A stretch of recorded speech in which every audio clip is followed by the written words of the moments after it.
Hello అండి, అందరికీ నమస్కారం. Welcome to my channel. ఉప్పును ఎవరు దొంగలించరు, అలాగే చేతికి ఎందుకు ఇవ్వరు అనే విషయం గురించి ఈ వీడియోలో తెలుసుకుందాం. ఏ వస్తువుని దొంగలించినా సరే ఉప్పును ఎవరూ దొంగలించరు.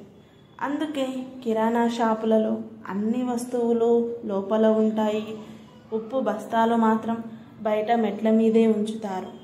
ఇంతకీ ఉప్పును ఎందుకు దొంగలించరో తెలుసా? ఈ విషయంలో శాస్త్రీయ కారణాలు లేకపోయినా నమ్మకాలు ఉన్నాయి. అందుకే ఎవరూ దొంగలించరు.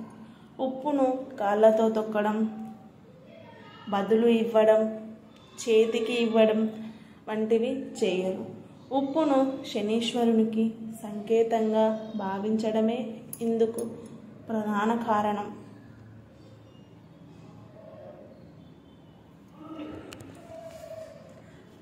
Thank you for watching. ఈ వీడియో కనుక మీకు నచ్చినట్లయితే లైక్ చేసి సబ్స్క్రైబ్ చేయండి ప్లీజ్. Love you all.